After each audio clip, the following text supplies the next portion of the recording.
Hi everyone, Matthew Donovan here, and this is 2018. I'm going to do the January update here for my resolutions.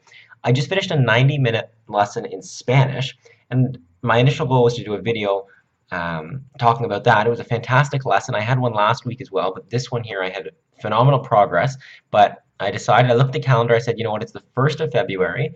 Why don't I do a video? The first goal, first resolution is to work on Spanish, so I can definitely talk about that there. But again, I might do a separate video, maybe not. I don't think there's a lot necessarily to talk about, but I'm making great progress, and I was really, I'm very motivated and excited after my 90-minute lesson. I did a lot of talking. I think I probably talked for at least 70 minutes out of the 90.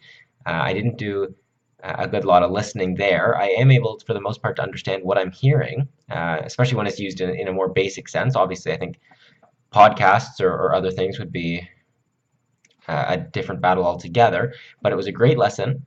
So with that in mind, I think I'll just jump right into the first goal, which was intensive Spanish until March, and then Italian after that, and then Hebrew or Polish, while maintaining all languages. So as I said, Spanish, I started, and I've made lots of progress. And I think the goal with this is, or the outcome of this is that every single time I learn any language, the whole process gets better. And one of the things that I've been finding here, just about 2 weeks ago, I went on. Previously, I still use Link. Link is phenomenal. I really like the website. And the biggest thing I find with that is that it's comprehensible input. There's audio, and audio is one of the things that is easier for me to use right now. I'm very busy with everything I'm doing. I got a lot of things that I need to prioritize, but I do also want to fit language in. So listening is something I'm able to do, but the issue becomes making sure I can understand the content. And Link helps me do that. I have the audio and then the text to accompany it. What I was doing previously was either just listening when I was at home on either the computer or my phone. And I did start to integrate the, what are they called, playlist feature on Link. But I was having some issues with that on my phone. I don't know if it's because I have the beta version of the app. I also have a very old phone. So I was having some issues. But Link offers all their lessons available for download for free as an MP3, and you can also download the text.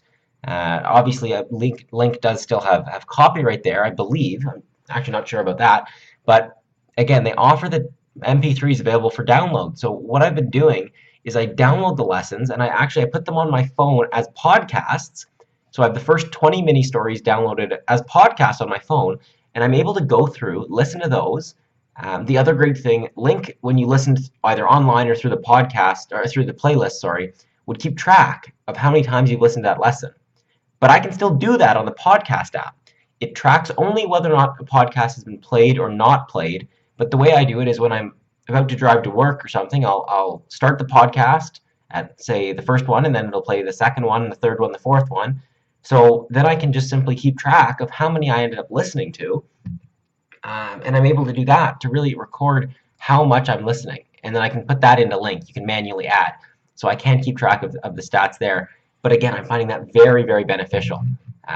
Also, I've started lessons again on italki. I think it's important to have a mix, both just from the point of I don't think it's beneficial just to only listen or just to only read. I do think speaking is important, even with the little vocabulary we might have at any given point.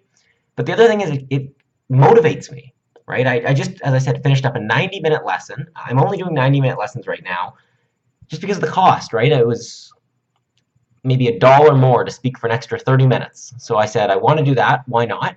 I'm doing it once a week on Thursday, so I have my 90-minute lessons. Again, it's a long time, and it's tough to talk for 90 minutes, but the past 2 times, it starts off slow, and then maybe sometime within the first 20 minutes, I find something to just keep talking about and ramble on about that, and then I'm good for the rest of the hour at least that still remains. So that's been really good. And as I said, it's motivating.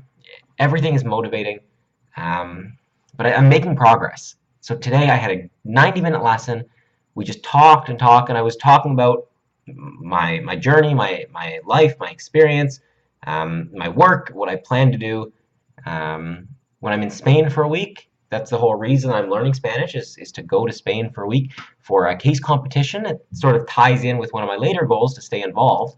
but I'll be in Spain for a week, middle of March, and when I'm there, I want to be able to speak Spanish. So for the first time, I actually have a goal and a concrete reason to learn one of these languages, other than German and Czech. And yes, French was important because we were going to Montreal, but they also spoke English in Montreal, and I was at a gathering where there would be primarily English speakers. And the difference with that is going to Spain is overseas. There's not as many English speakers. I'm sure there will still be English speakers, but there's not as many. And yes, the competition will be in English, but we'll be touring around the cities, and I want to be able to speak in Spanish. The other thing is I don't have this predisposition to dislike Spanish that I do with French after spending almost 10 years in school trying to learn French or trying to be taught French, and just not wanting to do it, not understanding why, and not having the greatest experience. I keep thinking, oh, well, now that once I can speak Spanish, I'm sure French will be relatively easy, especially I also want to pick up Italian, but I'm thinking to myself, there's this thought in the back of my mind that says, no, just don't learn French. You don't like it, right? So that's making it difficult. But Spanish, I have a reason to do so. I'm going to Spain. And the other motivating factor, just yesterday, we finally had our tickets booked, the hotel, the trains, everything like that's being taken care of. And as I said, we just received yesterday the confirmations for the flights. So that's fantastic.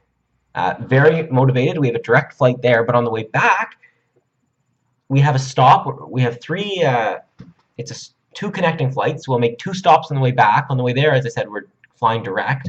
But on the way back, we have a stopover in Frankfurt in Germany for about 2 hours. We will be changing planes, which means we'll be walking through the airport. And I'm very excited for that as well. I'll be in Germany. I'll have stepped foot in Germany. And I'm hoping that I'll, even just for a couple hours, we'll probably only have an hour or so. I imagine we won't have to grab our luggage, but we might. But I imagine I'll be able to walk through the airport. We'll be changing planes. I'm hoping to talk to some of the people at the airport in German. I'm excited for that as well. It's a small thing. It's probably only going to be a half hour, if that, worth a conversation. I'll probably wander around and try and talk to a couple of shopkeepers and who knows, maybe some of the people in the airport. But all of these things make me excited. And these are the reasons why I'm learning these languages, is to be able to communicate with people. And at this point, yes, a lot of the communication I've done has either been through reading, where I just read written text, or online on italki, where yes, I'm paying for the most part for this communication, but it's still communication with people. But to be able to use it in real life, this is what I'm looking forward to, and I'm really excited. This is just about a month away, just over a month, as I said, middle of March, so I'm very excited for this. But yeah, so that has been a great start to languages in 2018. I have been busy. I haven't been able to put in as much time as I would like, but as I said, now that I have these on my podcast player on my phone, I just listen to them. It's very straightforward, very simple. I don't have to worry about anything glitching. It's there. I just hit play and I listen. And it's working. These other languages in the future, they're in the future. German, maybe the week before I'll spend a couple of hours trying to talk in that or read some stories there. Maybe I'll just do it on the plane. I do want to make sure I'm somewhat comfortable when we land in Frankfurt for a couple hours, but again, the main focus is Spanish, and I want to focus on Spanish. The next goal, reading. Read 6 books a year. I just bought another book. Let me see where it is. It's up here. Around to find it. So just here I bought Jordan Peterson has a new book out. It's called 12 Rules for Life. I bought that. I listened to his talk on Channel 4. Incredibly interesting talk. If you haven't listened to it, I highly recommend it. When I watched it, it was about 2.5 million views on YouTube. Now it's about 3.5 million views. Let me look up right now how many views it has. Channel 4. So right now on YouTube, this video has 5.5 million views. It's a phenomenal video. I highly recommend you watch it if you haven't seen it already. But I watched that video and I Googled Jordan Peterson, saw that he had a book coming out, and decided to buy it. So again, as I said, at this point, I have a lot of things that I need to prioritize, and reading is not on that list. But I have the book. I also have Tim Ferriss's 2 newest books. I have Tools of Titans and Tribe of Mentors. Both of those planning to read. Neither of those, actually, I'm not sure about Tribe of Mentors, but they're not necessarily what you think of when you think of a book. And even Tim Ferriss has said himself, they're not meant to be read as a book. I have one here. So this is Tribe of Mentors. It's almost 1,300 pages long, I believe. Let me look up exactly how many pages. Oh, it's not. It's only about 700 pages. But again, it's a very thick book. There's a lot of content. The chapters are very short. I think they're focused on the people, interviews with people. So there's a lot going on. But I do plan to read through those. I don't know if I'll classify them as books, but again, 6 books is the goal. Last year I started the year and I said I want to read 50 books, and it didn't work. Now I want to read 6 books. It's a book every 2 months. It's a busy start. This semester is very busy, but once I'm back from Spain, that won't have to worry about that anymore. I will have some more free time. Looking forward to that. So I will be reading. Who knows? Maybe I'll just I'm probably going to bring a book or 2 on the plane as well when we fly to Spain. Do some reading there if I'm not sleeping. So reading is definitely on the list, and I think making it much more manageable is going to be a big success I find this year. In terms of exercise is the same. Actually, before I started recording the video, I thought I have my Garmin here. So it tracks steps, it tracks GPS as well. I used it when I was swimming. The main thing is now that I'm working at Sun Life, I'm on the 18th floor. It's a very big building, and I'm walking around a lot to go to meetings. I haven't actually looked at how many steps I've been making on a daily basis. My goal initially, and this was maybe 3 or 4 years ago, maybe 3 years ago when I first got, 4 years ago when I first got my Fitbit, the goal was 10,000 steps a day. And at that time, it was achievable. I often had to go out for about 20 or 30 minutes in the evening to walk, sometimes longer, to make sure I met that goal. I don't think I can do that now. Again, I have a lot of things that I want to do, and I need to try and make things small chunks that are able to be achieved, able to be accomplished. So what I want to do is look at the average number of steps per day and cut my goal to something just above that. So right now I'm sitting at 4,900 steps, right? And I did a lot of walking today. I had a lot of meetings. So I'm wondering if somewhere around 5,000 or 6,000 will be a reasonable place to set a goal and say, look, this is the number of steps I want to get to per day to motivate myself into being active, but not necessarily unreasonable, right? If I come in at the end of the day and I'm at 4,000 and I have to get to 10,000, there's no way it's going to happen. If I come in at 4,000, I have to get to 5,000. That's meaningful. That's achievable. So I can get that done. So I'm going to do that after this video. I'll have an update for you next month on how that works, but that's the plan, and I think it's achievable. Co-op, also swimming. Sorry, in the 7-minute workout. Those are both to come. At this point, I think walking is the only thing I can do in terms of exercise to really make sure I'm getting that level of exercise.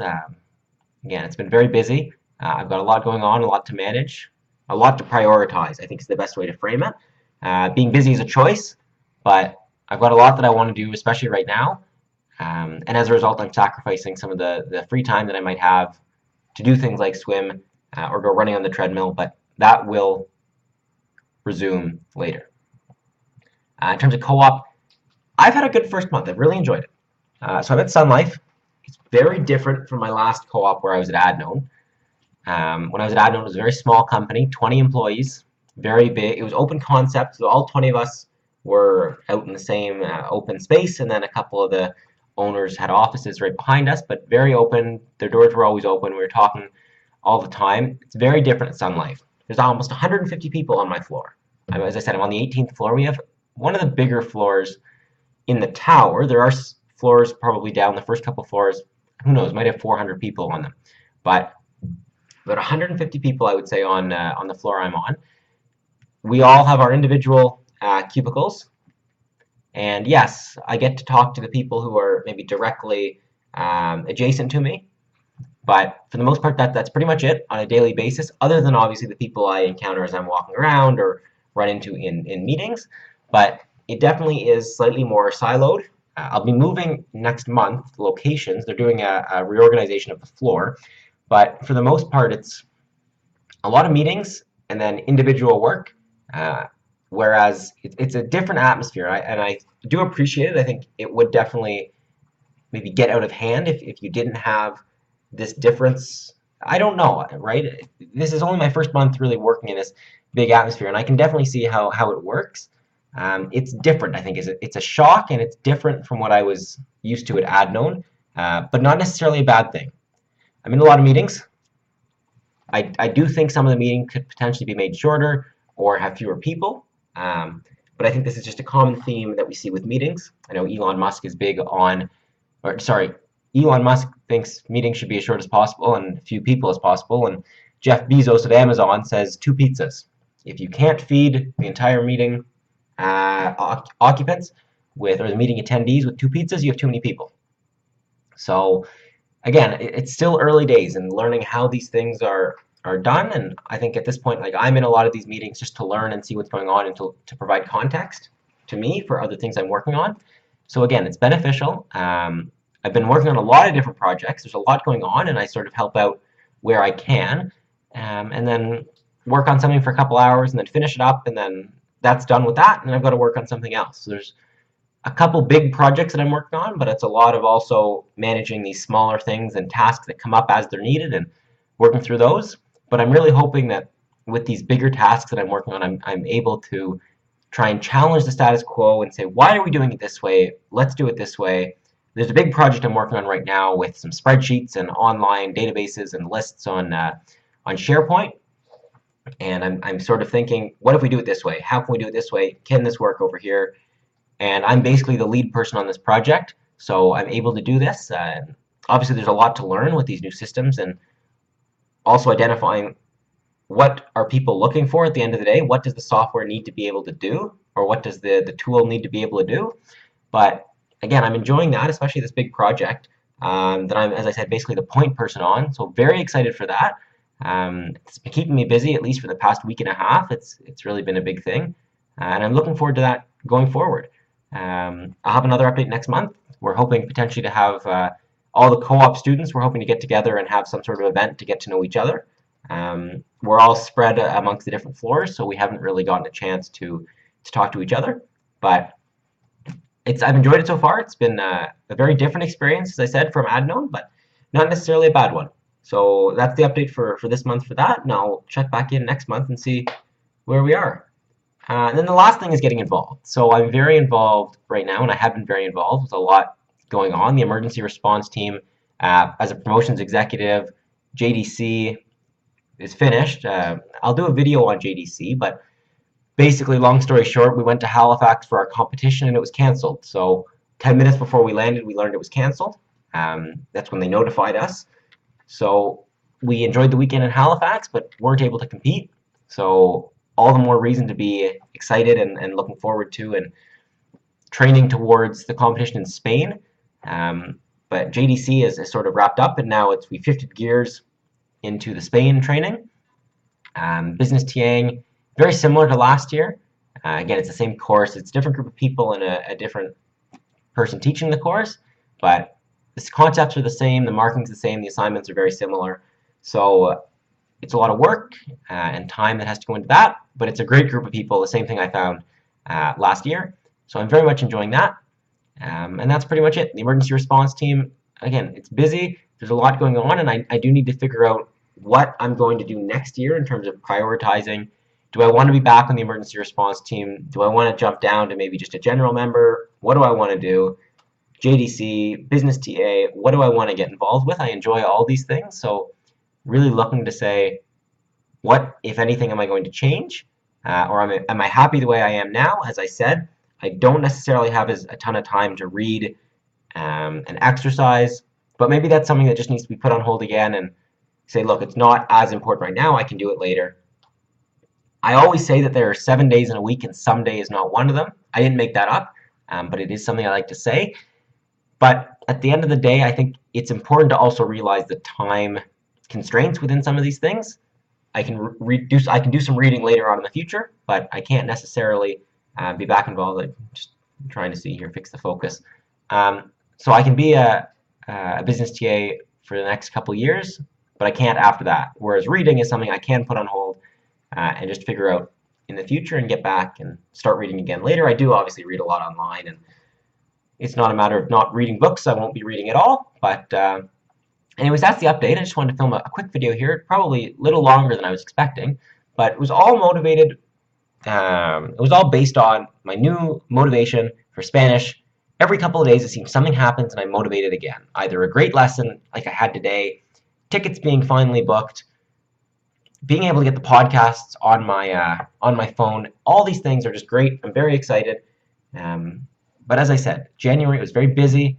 Hopefully February, getting more into the swing of things, and then March, I'll be in Spain. It'll be a very interesting month. I'm very much looking forward to that. But as always, thanks for watching. I'll be back again next month, the end of February. But look forward as well. I think I'll do a video, as I said, on JDC, maybe one on Spanish, how that's been going, but definitely a recap of last year's resolutions is something I do want to do. And now that I have this webcam set up, it's straightforward and easy to do. So as always, thanks for watching, and I'll talk to you next month. Bye.